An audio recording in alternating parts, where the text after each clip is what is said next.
Cool. and we'll figure that out. So it's not connected to Instagram, but I know how to fix that.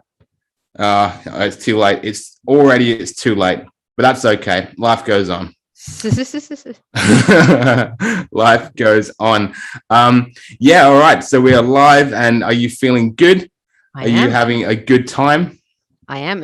Can you hear me? Do I need to move this a little bit, or No, you sound good. You sound good. It's just pretty much it's good if we're on the same kind of level of volume, because otherwise I got to go through and turn all yours up and then turn all mine down or whatever, which is fine as well. Yeah. I'm happy to put the effort in, but we're live. So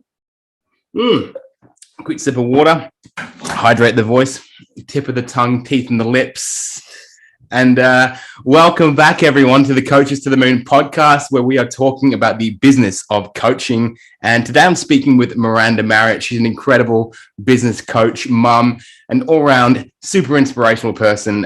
She's been seeing some crazy results, making six-figure months, only working part-time in her business. And she's here today to share with us how she's done that. Miranda, thank you so much for being here. Thank you for having me, Alex. It's awesome. I love being here. Great. Obviously, we're not here. We're both stuck in our houses, but that's the way of the world. It'd be nice if we were in the physical proximity, but this is the best we can do. That's all right. One day we will. So as I said, we're talking about the business of coaching, and I know that you've spoken a lot about your story in the past. You're very open. You're very vulnerable on your social media, and just in a nutshell, your story.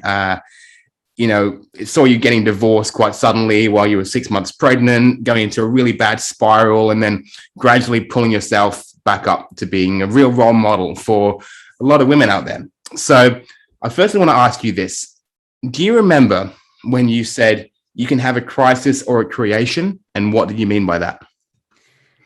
Crisis or a creation? I do, in that when there seemed to be like a real turning point for me when I was going through my living my worst nightmare. Like I literally was living out, and I'd wake up being like, I want to go back to sleep. Like this is like I was living out what I would class as the worst things ever happening. And I was in that crisis, that breakdown point for me. And there was a real point where I knew like I can focus on this and continue to and just keep perpetuating the crisis and the cycle I was in, or I could focus on like what my vision and my future was and what I wanted to create beyond this, and I wanted to be a life coach when I was 16 years old. The whole dream was to do it when I was on mat leave, which is pretty crazy. Like it's a crazy thing that people to do in general, but then when my husband and I just suddenly broke up, and then I was a single mom and then on mat leave with no money and all the things, like everything just left. And that real crisis occurred. I was like, I can let this break me and just destroy more dreams and destroy what I've wanted to do for a very long time. Or I can really look at, well, what can I get up and create now? Like, what can I focus on to rebuild? And I felt like I was just like rebuilding my life piece by piece back up again. And so that was the creation that I was really passionate about and loved for a long time. And that really, my business broke me and saved me for a long time. That feels pretty familiar for business, right? Do you think that had that shit not hit the fan, metaphorically, you maybe wouldn't have taken that step to start the business? I definitely was going to, like in that year, like before everything had occurred, that was the plan, was I was going to be in mat leave. I was like, I'm not going to earn money. I'm going to start my business. If it doesn't go well, oh, well, but if it does. So I definitely would have. It's funny. I often wonder like what would have happened if I didn't have that. I think I would have. And I think I may have done okay, because I had motivational background, and I was like, I want to be this big motivational speaker, and like, oh, look how perfect my life is, and you can have it too. And then it's like when I went to college. But the thing I think now, like, is that I have such a depth in my coaching, and I can help women who have been through. A lot of women come to me, been through every trauma under the sun, or who are fine and not at all as well, and just want to grow even beyond that. But I don't fear what I have, because I've faced all my inner demons. I've faced my worst things. So I would have created it, but I don't know how deep it would have been. I don't know how effective it would have been. I think I would have been a motivational speaker, but I would not be able to do the deep transformation work that I do now. Yeah. 100%. That's great. And you don't always have to have that, terrible backstory to have a successful business. No, not at all. They're just the people we hear about, I've got I've had the easiest childhood, and I've got no, crippling backstory or anything. I just kind of left school and fell into this, and it's worked out fine. Yeah. We make the best of what we've got, right? So that's it. And it's actually easier to create in general. It is easier and best circumstances to create when you're not desperate and in need and in a problem. It's actually better to create in that space. I feel the same thing. A lot of people will say, you've got to burn your boats, your back's got to be against the wall. For me, every time I burn my boats, the stress just overtakes, and I perform poorly because I'm performing out of desperation rather than out of love and creation, And there's an actual creation principle behind that. Our problem is the focus. And this was what happened for me for the first 2 years of my business. I kept cycling through the same problem over and again because actually I was focused on debt, lack, problems, like no partner, like low love, self-worth. Like I was focusing on the problem, which a lot of coaches can do. We get so into this deep personal work that we just keep focusing on problems and like our, wounds and like all these things we got to fix. And it just perpetuates the problem, And so actually one of the turning points for me was when I actually started thinking about, what do I just desire? If I had everything, like what would I love to create for its own sake and for the love of it? And it was a really big turning point for me. Interesting. Now, was there a moment when you decided to shift from doing your health and wellness coaching, which was more physical based, to the coaching you do now, which is more business and mindset based? Yeah, for sure.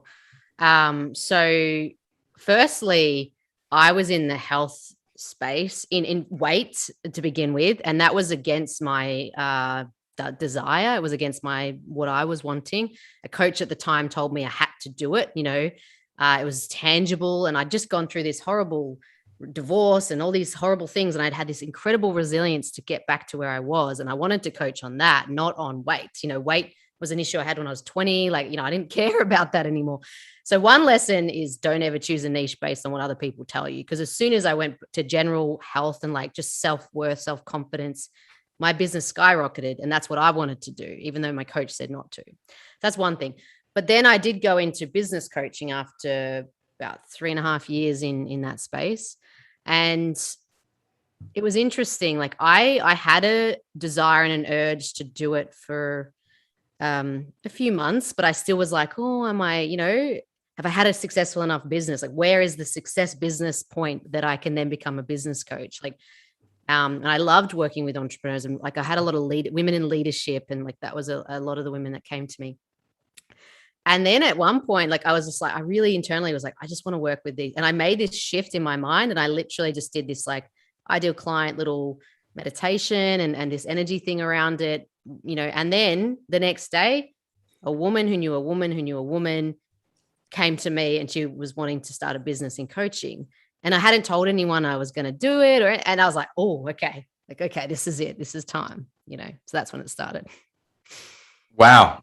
Really good advice to not pick a niche based on what someone else says you should do, right? That's pretty much just like going to school and being told it'd be best off if you're a doctor, that it's never going to work. It might work for a bit, but long term, it's just going to form resentment. And it's like, and this is the thing, right? Like I became a business coach. And again, interestingly, like I have this desire and interest in energy and emotions, and like, but I kept getting drawn into this masculine paradigm of business and doing it with strategy. And so I had another strategy coach at the same sort of time I was doing this shift. And they said, you can't teach, if you're a business coach, you can't teach emotions and psychology, or like, I'd had background for years in psychology and counseling, and you can't teach that. They don't want that. They just want strategy. And so again, I went into business, but I ended up doing it in the way that this coach told me. 4 months, no money, and then literally, I've been 3.5 years, nearly 4 years in my business. And then there's this patch with worst time because I was listening to him. Went back into what I wanted to do, back into my passion, like where I was drawn intuitively. Business skyrockets, have a 20K month as soon as I make that decision to listen to my intuition. And so now, like the way I work as a business coach, yes, there's some strategy, but it's like 10%, 20%. The rest is like your emotions, your energy, your intuition, your psychology. Like that is really, you getting in touch with your intuition and making those decisions based on that. Because every time I've listened to my intuition, my business has skyrocketed. And every time I listen to a coach who's determining, I don't even have coaches that do that anymore, but the ones that used to, it always went to shit. So when they gave you a hardline approach, tangible, Hardline approach this is to what you should copy do. them, just to be a copy of them, like, no, you have to say you do 10K months. And, and a lot of my clients do beyond that. But, we connect them to the deep cause, their intuition, their energy, like the blocks that a lot of the clients come to me. They've done strategy for years. It's not getting them anywhere. As soon as they come, sometimes within 2 weeks, there was one client I had within 2 weeks made 25K, and she's not for a whole year doing full-time strategy, done in zero, does this stuff within 2 weeks. And within a few months, she made 100,000. And she just, and so the way that a lot of business coaches teach people is to just become copies of them and do the strategy that I do, because it worked. And if you think about, Starbucks or, some coffee place, or even artists, like anyone who's copying and imitating and just making the coffee, or, or imitating the artist and doing some like karaoke, like they don't get paid anything, the real star, the genius, the natural creator, like gets the pay. And so when we connect into our genius and who we truly are, and we know how to do that, that's when we get success in business and we skyrocket. When we're copying a coach, just doesn't work. How many business coaches can there be doing the same thing, right? That's right. Yeah. And again, I'm not poo-pooing strategy. Like, there's some smart strategy, and I had a psychology background. I had no idea about business, and, there's some foundations about business I think you need to know, but it's just very minimum, the, 10, 20%, and the rest is the game changer. Yeah. Well, let's talk about it. And I'll just ask you to not use the word poo-poo on my podcast anymore. We're trying to keep it clean as possible. So let's talk about your program Alchemy, though, because and your style of coaching, because a lot of people in the space do talk about strategy, as you said, or the other side, they talk about meditation, manifestation, subconscious programming, NLP, all these great tools to help us in our life and business. But you have a different approach, which I think most people won't have heard of before. So tell me about how you help people get results. So Alchemy, there's basically like 3 parts to the way I teach alchemy and do alchemy. And so really what it is that whatever result we have in life or circumstance that we're experiencing, there are things in the middle that little cogs, I say, in the middle that we need to change and shift in order to produce a different result. So Coca-Cola has a little conveyor belt, some little things in the middle, and then boop, outside pops a Coke bottle. If a coach or anyone in service, consultant, like I work with a lot of different people, and majority coaches, but people in service-based businesses, if they are having a result of no money, no clients, bashing their head against the wall, like trying really hard, like I did for ages, and just a tiny little pebble coming out from all the effort they were doing, it's because these cogs are off. And I think there's 3 parts of cogs in the middle that are off. One is what I call the super conscious, but really it's your level of consciousness. And at this level, like we're either focused on the unconscious and our ego and our fears and our head and all of that. And that often, when we focus there, it often creates worse nightmares and problems. Or we're focused on our super conscious, which is our genius, our intuition, our superpower. And the predominance of focus that we have will determine what's produced at the end result. So that's about our focus, and it's bigger than our psychology. It's a bit about our psychology, but it's beyond that. It's consciousness. So that's the first part of alchemy, really aligning and understanding the magic between that. I'll give you a little example, and I haven't got my little metal things. There's this cool little magic trick that you can do with a potato. And have you seen it at all? No. So it's this, you get a potato, it's just like raw potato, gets plastic straws or paper straws, whatever, just flimsy straws. If you just try your hardest to push the straw through the potato, it will bend, it will break, it will go like tiny bit through, whatever. when you focus on your consciousness and really imagine it going out the other end and like fully believe in and focus and, whatever, you just keep that vision the whole time. Your focus is there. It will go through the whole way.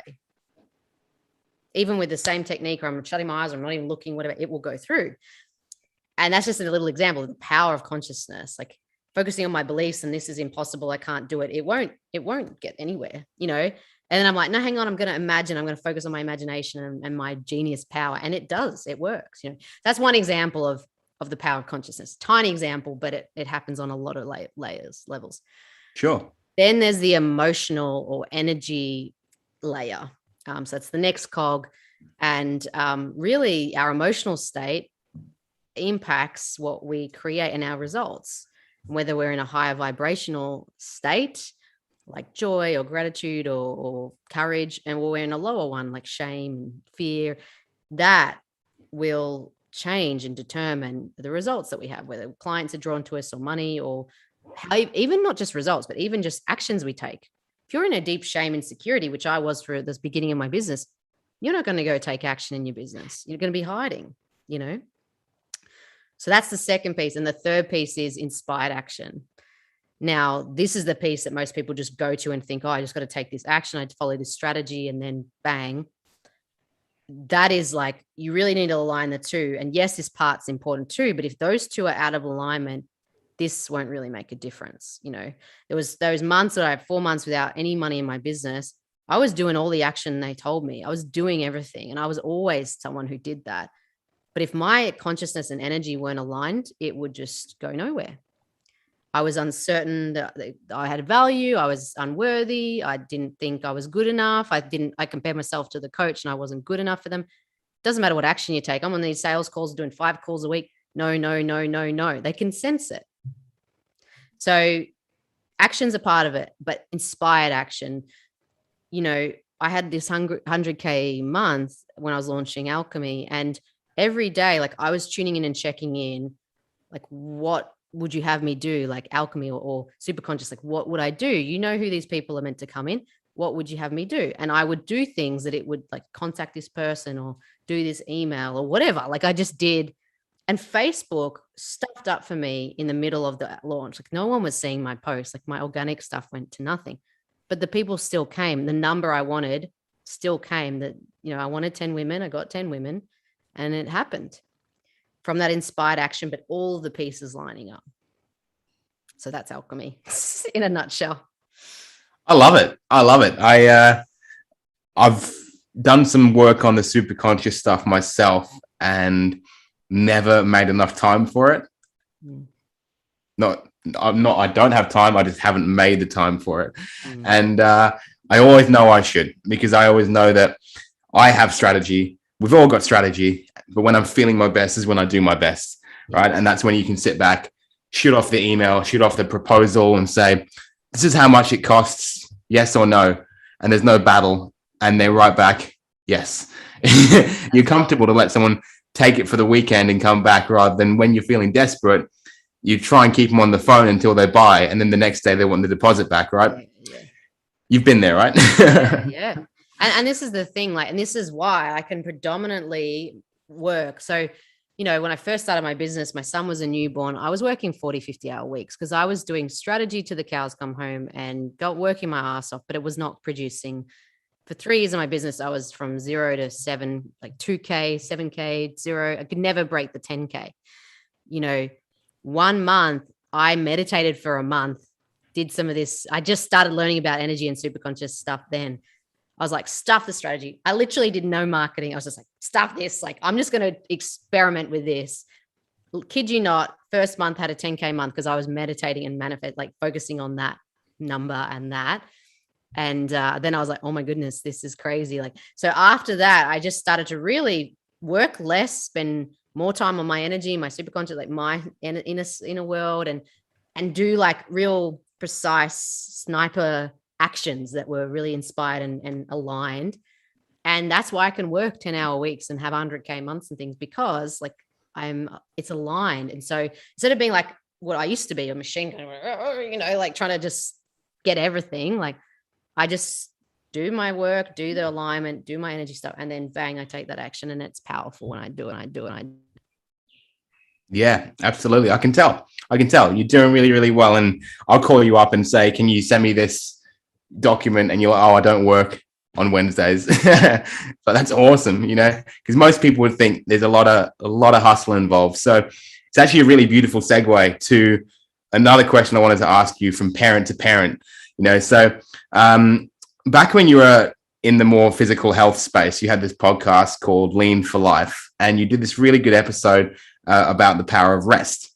And we all know that rest is great for physical health, but you're a single mum, you're an entrepreneur, you've got a pretty thriving business, and you still don't work very much. What's your new approach to rest versus driving results in a business? Well, yeah, interesting. The first thing that comes when you say that is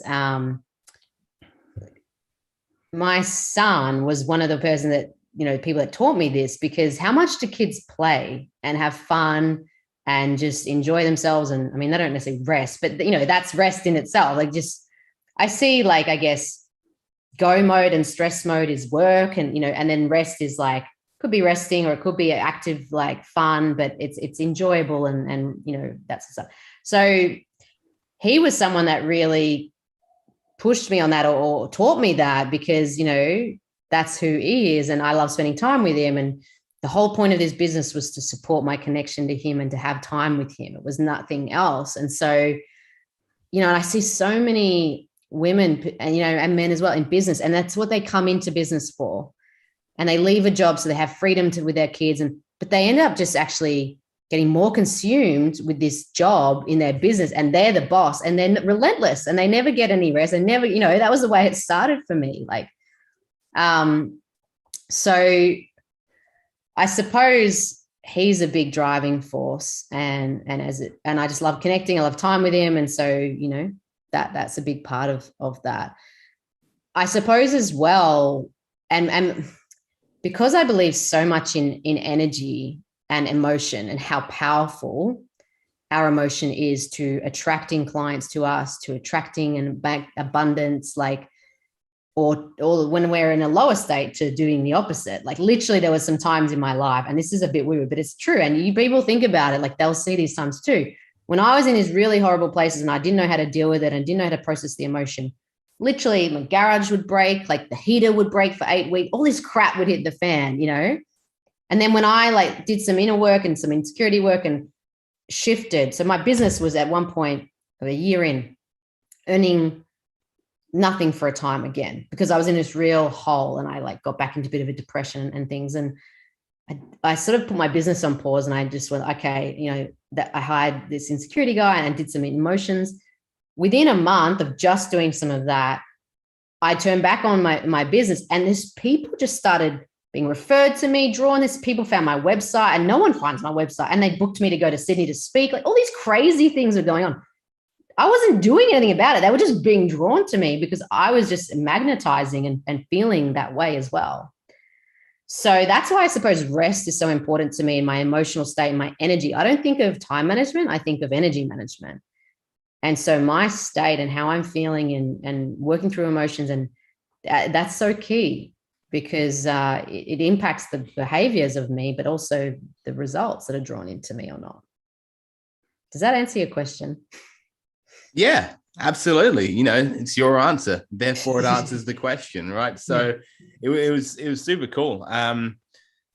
Saying that kind of having kids inspire you to rest more, which you don't hear a lot from people. Everyone complains about the lack of sleep and everything, but in the first year, perhaps, like, sleep is a challenge. But yeah, if we really get to that level and we're present and we're having fun, and when I go with him somewhere, I do stuff I want to do. We go to the beach. I love the beach. He loves, we go on walks, we go on little adventures. He's like my little adventure buddy. So we're doing things together that we both really enjoy, and it's super restful and recharges me, Rock and roll. I like you didn't just talk about sleep, because there's a lot of opinions on that topic, right? On the hustle thing, you get one end of the spectrum. You're here saying I work 10 hours a week, have a lot of fun with my son, and that drives success in my business. Other end of the spectrum, you've got Gary V, Grant Cardone saying, oh, I do 18 hours at days for 30 years in a row, and that's why I'm a billionaire. And it's like, yeah, there's different results come from different places. And I think we have to be true to like ourselves and our nature. And like, I love being in my feminine energy. I love being radiant, having fun, like freedom and abundance in all areas is a really big value of mine and desire. And so I thrive when I'm living that way. I did not thrive when I was burnt out, and I was working my ass off and I was in my masculine and just going all the time and hustling. Like I didn't thrive. It doesn't suit me. Maybe it suits Grant Cardone. Like maybe they wouldn't thrive off. I don't know. I just know for me and a lot of the women who would come to me and I do work, and some men who come that want to work more in their feminine energy, like that's what works. Very well put, Miranda. That's really, really true. And I think people all have a balance inside them of masculine, feminine, and you feel, I'd imagine that you can be very, very present when you're in that getting business done phase, and then you can switch out of it and go straight back into feminine, being a mum. But when you're in business on calls, you are switched on masculine, get things done. And this is the thing, it's an integration, to the two. There was, when I grew up, like I was very much in my masculine energy and I was a hustler and I was a worker and that's why I started my business like that, so I was very au fait with my masculine, but it drained me, but I felt I had to do it. It was like this, like stress response, like to survive as a single mom, like this is the only way, Then I actually started uncovering the feminine and working more in that energy. And like, at that point I was like, stuff the masculine, like I hate it. Let's cut it out. Like, let's reject, and I went to the pendulum swing of that. But there's a whole lot of benefits to the I had a lot more certainty. I was taking more action. I was having more courage. I actually had more foundation. I felt very uncertain and like in this wash when I was full in the feminine. Like my emotions were everywhere. I was like, oh my God, and then I actually went, hang on, let's integrate, let's marry, let's dance together, these two parts of me. And so I know when I need to pull in my masculine a bit more. I know when I need to put the feminine in different positions. In a sales call, I may be in my masculine, but then I might drop back and go, hang on, I need to have more fun with this. So I need to ease back, or like you sort of just know when you're in touch with yourself. I had a season where I was quite offline, was doing my Alchemy program, but not marketing. And now I've been, since September, I'm like, there's this urge to like, no, let's go. Like there's more action now. And I just follow those rhythms. Do you think that just comes with experience, knowing when you need to do these things? I think it does. Like, and look, I don't know how much of this is the biology side of men and women too. I know that women in, our cycles, like we work in a rhythm. Men have more of a circadian rhythm, like the day-to-day stuff, whereas we have more in line with the moon and all these things. And so as I've become more in touch with my feminine and my rhythm and like my energy and my intuition, like it's sort of, I just get the natural nudges. Interestingly, at the start of the year, I had like 3 months where I was resting and on retreats. And like, it was just like, I wanted to be internal and meditate. It was like this winter in a way. It wasn't sad or anything. I just was like, I don't want to be online. I just had no desire for any of that. And then I came out and desired. And that's when Alchemy came right at that time. And I was like, if I didn't have that time, like Alchemy, it was intense. Like as much as I don't work a lot, it's intense to hold all this energy and launch in an energetic way as well. And so like that was really preparing me and recovering for what was happening. I didn't know it was going to happen, but that's sort of what it was.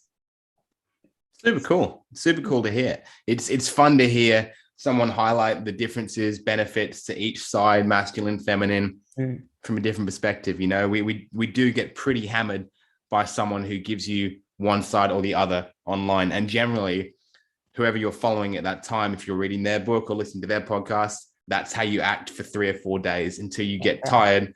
If you're following one of these hectic masculine guys, or if you're like me, you get a bit fidgety if you're following someone who is a lot slower. Yeah. And you've got to figure out what actually works for you. That's right. Trying to be someone else, right? That's it. And I think, my thing is like a majority of clients come to me, and same with my journey. They've done the masculine, they've done the strategy, they're workers, they can do that. It's just that's not working, and they're working their ass off and nothing's happening. So we explore a different way. And part of Alchemy is it's balanced. I love Wonder Woman, and she's got feminine and masculine traits. Like, there's a balance in the integration. It's when it's unbalanced that's when I think the problems occur. Very, very true. Very true. And we're all learning that kind of thing. And that, I think that does come with experience, both as a person and a business owner. But I do want to get one piece of kind of tangible, sort of maybe masculine advice for the real beginners out there listening to this, right? Mm-hmm. You said this one thing, which is really, really cool, where you said that people are afraid to go after something because climbing the tree and then falling is worse than just staying on the ground in the first place. So that in mind, there's a lot of beginner coaches out there who are scared to take risks. And there's a lot of walls they need to get over, some big risks, some small risks that they need to break through to have any success in their business. Mm-hmm. Which one do you think is the most important risk for people to take to start creating success in their business?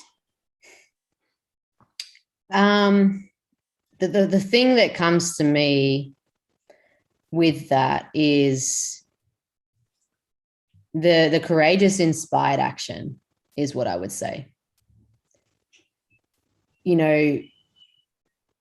I get these crazy ideas that come, and this intuition stuff I do, there's a bit of a structure in the way I do it, and I'm learning, I'm mastering it more and more. But, people, even when I didn't have this, like I thought I would go to this networking event, and I just had a nudge, and I just I don't know why, but I just went, and then I met someone who knew someone who then got me 30 clients, and that wasn't necessarily scary, but I just trusted. And then there's other times that I danced in the supermarket because I had a nudge to do that, and I just put it online, and it was really fun and crazy. And so there's just these inspired actions, these courageous actions that you just think you should do. And I mean, a lot of things in business are courageous because there's a lot of fear, when, like I was talking about that falling, it's like we're afraid of failure and success, we're afraid of success because we might get higher and we might start getting somewhere in business and then fall.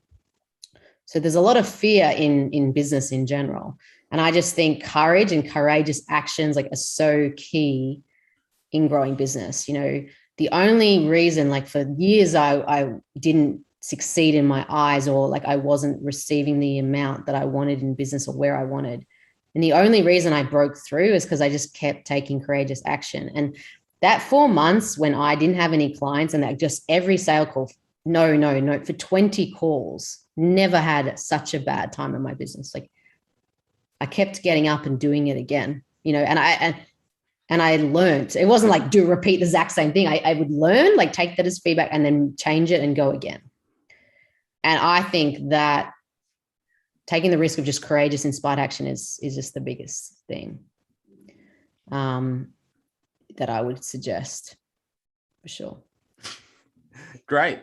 And you're clearly doing the thing. You're clearly getting out there, taking action, whether it's dancing in a supermarket or just doing one more sales call, because every no is closer to a yes, right? It is. And that's what I learned. I learned the yeses, and that 20K month I had after that was from all of those no's and all the lessons. I love Nelson Mandela. He says, I don't know if it's his exact quote, but, I never fail. I either win or I learn. It's and when I ever would stop and not do anything and hide and sabotage, that's when my business would start dying and I would start not growing.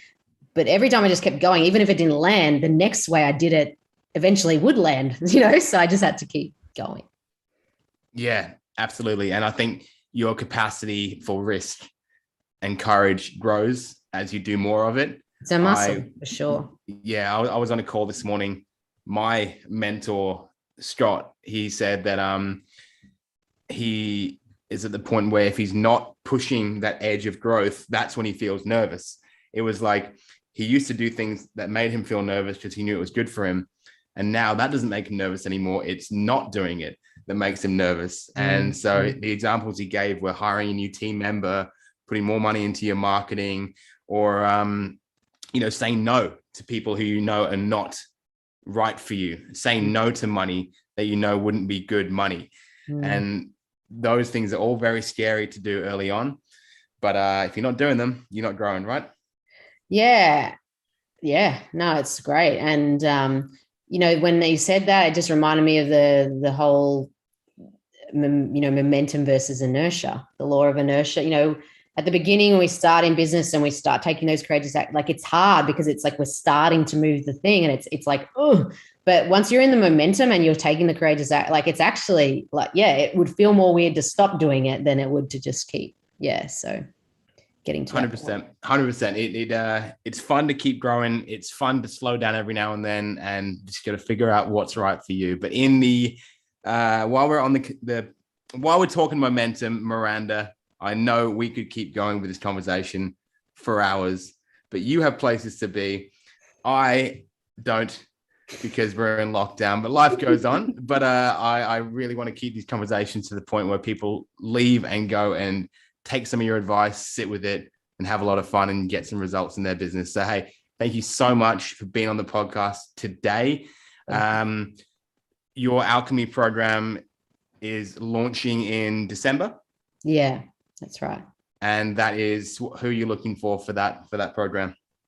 They're just female entrepreneurs, coaches, consultants, women thinking about business, starting business or in it, and they're just not at the level they want to be. And particularly, as I said, like, I mean, some are brand new and they've not done, any strategy or anything before, but quite a number have done the strategy, done the other things, and it's just not working. So they're looking for other ways. 100%. It sounds like you've got the tools to help a lot of people there. And Miranda Marriott on Facebook is the place to go, friends and family. Thank you so much again, Miranda. And for everyone watching on Facebook or listening later on Spotify, thank you so much, guys. It's been a pleasure. We'll be back in a few days with another episode of Coaches to the Moon. And thank you so much.